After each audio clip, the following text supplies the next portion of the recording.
បាទសួស្តីដល់មិត្តភ័ក្តិបងប្អូនទាំងអស់ដែលស្រឡាញ់ម៉ូតូត្រៃដូចគ្នាថ្ងៃនេះចេញវីដេអូរៀងយប់តិចទំលៀងហើយទំលៀងពោះស្អែកទៅចេញដំណើរផ្លូវឆ្ងាយប៉ុន្តែប្រហែលជាអាចបងប្អូនទាំងអស់ឬមួយក៏មិត្តភ័ក្តិទាំងអស់មានចម្ងល់ឆ្ងល់ថាហេតុអីបានជាខ្ញុំចេះតែថតវីដេអូពីម៉ូតូបង្ហាញបងប្អូនទាំងអស់គ្នាគឺគោលបំណងទី1សម្រាប់យើងអ្នកស្រឡាញ់ម៉ូតូទោះបីមិនបានជិះមិនបានប៉ះមិនបានទិញក៏យើងបានឃើញអ្នកដែលស្រឡាញ់ម៉ូតូដូចគ្នាប្រហែលទៅក៏សប្បាយចិត្តដែរទី1ហើយទី2ទៀតគឺរយៈពេល15ឆ្នាំអារម្មណ៍បែបហ្នឹងគឺខ្ញុំធ្លាប់មានរយៈពេល15ឆ្នាំហើយឥឡូវទៅមានឡើងវិញប្រហែលជាបងជំនាន់មុនចាំហើយកាលឆ្នាំ2011គឺកាលនោះអសងឡើងខ្លាំងណាអាត្រីមសងគឺអ្នកណាក៏ល្បីដែរអ្នកណាមានអសងជិះគឺស្អាតសង្ហាអីចឹងណាហឡូមកល្មមហើយកាលហ្នឹងគឺទឹកចំនួនខ្លាំងនៅថៃហើយអសងវាបិទវាត្រូវស្ដារចាក់ឡើងវិញវាបិទការនាំចូលប៉ុន្តែវារបូតនាំចូលមកប្រហែលគ្រឿងដែរបើតាមខ្ញុំដឹងកាលហ្នឹងដូចជាខ្ទង់10-20គ្រឿងហើយខ្ញុំក៏មកដល់ភ្លាមខ្ញុំដូរអសងរបស់ខ្ញុំដែលមានហ្នឹងខ្ញុំអត់ដឹងខ្ញុំអត់ខ្វល់តម្លៃប្រហែលទេខ្ញុំដូរហើយខ្ញុំយកអសងនឹងភ្លាមខ្ញុំទិញយកអាហ្នឹងណាហើយដល់ពេលហើយទិញរយៈពេលប្រហែលជាមួយកន្លះខែក្រោយមកក៏ទឹកចំនួននៅថៃនោះមិនទាន់ផុតមិនទាន់អស់ដែរប៉ុន្តែអសងគឺកម្រមែនទេកម្រហើយខ្ញុំអារម្មណ៍នៅពេលហ្នឹងគឺខ្ញុំជិះទៅណាក៏គេមើលដែរគឺស្រឡាញ់នេះគឺឆ្ងល់ចុះហ្នឹងអសង011មែនអសង011មែនតែមប្លែកអញ្ចឹងមានន័យថាវាជារបស់មួយដែលកម្រសម្រាប់អ្នកស្រឡាញ់ម៉ូតូណាហើយកាលហ្នឹងខ្ញុំអត់សោកខ្វល់ទេរឿងតម្លៃដោយសារតែយើងស្រឡាញ់ហើយយើងមានរបស់យើងចាស់ហើយយើងគ្រាន់តែថែមលុយតិចតួចទៅខ្លះហើយកាលហ្នឹងស្គាល់គេម្ចាស់ហាងលក់ម៉ូតូទៀតដាក់កាត់ទុកពុននៅហ្នឹងសិនជាពាក់គេខ្លះមានលុយខ្លះលក់អាចាស់ខ្លះជាពាក់គេខ្លះបានយើងស្គាល់គេដែរអញ្ចឹងទៅមានអារម្មណ៍ថាវាហាយមិនដឹងថាអ្នកនរគ្នាបងទាំងអស់គ្នាមានអារម្មណ៍ធ្លាប់មានអារម្មណ៍ដូចខ្ញុំមកមានអារម្មណ៍ថាវារំភើបវាសប្បាយបានអ្វីដែលជារបស់កម្រអញ្ចឹងហេតុនេះហើយបាទខ្ញុំព្យាយាមថតនៅម៉ូតូនេះគឺជាម៉ូតូដែលរំលឹកអនុស្សាវរីយ៍របស់ខ្ញុំកាលពី15ឆ្នាំមុនគឺខ្ញុំធ្លាប់មានរបស់កម្រអញ្ចឹង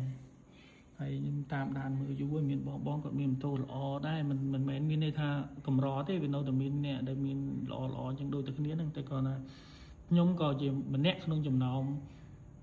អ្នកដែលមានរបស់កម្រហ្នឹងដែរអញ្ចឹងមានអារម្មណ៍ថាវាសប្បាយចិត្តណាមានអារម្មណ៍ថាយើងមានមោទនភាពយើងទិញបានរបស់ល្អរបស់ដែលយើងពេញចិត្តរបស់ដែលយើងស្រឡាញ់បំពេញនៅក្តីសម័យរបស់យើងហើយយើងបានរបស់ល្អអញ្ចឹងនេះជាហេតុផលដែលខ្ញុំចេះតែបង្ហាញចេះតែថតឲ្យបងប្អូនទាំងអស់គ្នាបើសិនជាបងប្អូនទាំងអស់គ្នាដែលស្រឡាញ់ម៉ូតូដូចគ្នាក៏ពេញចិត្តក៏ជួយ like ជួយ comment អីផ្សេងមកអ្នកខ្លះជួយណែនាំអញ្ចឹងណាបងរៀមច្បង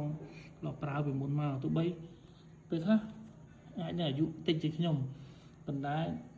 ក្នុងការប្រើប្រាស់ម៉ូតូអាចជារៀមច្បងអញ្ចឹងមានបងខ្លះគាត់ណែនាំថាត្រូវលាងធ្វើចេះត្រូវដូរប្រេងម៉ាស៊ីនបែបនេះត្រូវធ្វើអញ្ចឹងណាខ្ញុំក៏ទទួលយកដែរដោយសារយើងដៃថ្មីយើងត្រូវតែ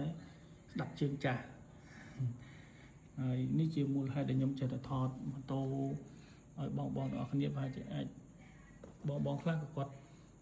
ធុញឬក៏មិនចង់មើលមិនចង់ឃើញអញ្ចឹងអានឹងជា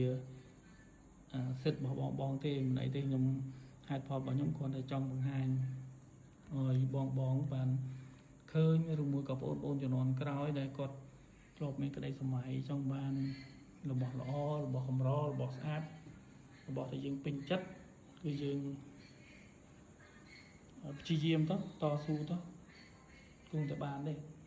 អ្វីដែលយើងបានឲ្យតែយើងធ្វើការងារត្រឹមត្រូវធ្វើការងារស្របច្បាប់យើងតស៊ូយើងអត់ដើរផ្លូវខុសអាហ្នឹងគឺមានថ្ងៃណាមួយយើងនឹងទទួលបានវាអញ្ចឹងណាហើយខ្ញុំលាងហើយក៏រត់តែមានអារម្មណ៍ថាវាស្អាតមកតង់ទៀត ស្អែកខ្ញុំត្រូវចុះ trip ចឹងថ្ងៃនេះលាងស្អាតហើយសម្រាប់យប់នេះមានតែប៉ុណ្្នឹងទេ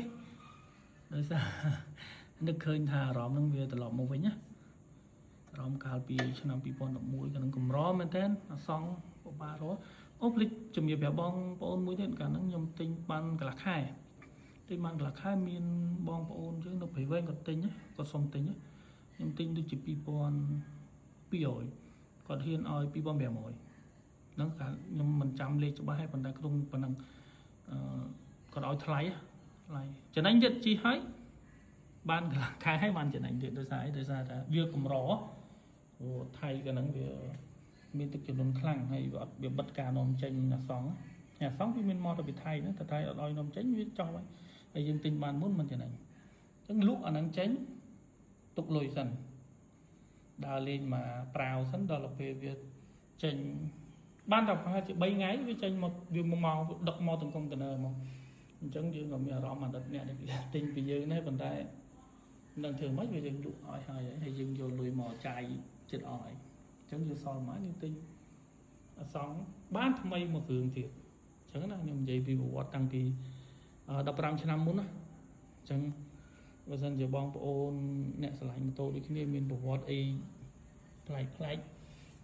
អាច comment ចែកជូនគ្នាយើងបានអត់អីទេអូខេថតទៅថតមកមិនមានអីថ្មីជាងហ្នឹងទេមានតែប៉ុណ្ណឹងសម្រាប់បងប្អូនទាំងអស់គ្នាហើយសង្ឃឹមថាបងប្អូនទាំងអស់គ្នាចាំជួយយើងចុច like ចុច share ចុច comment អី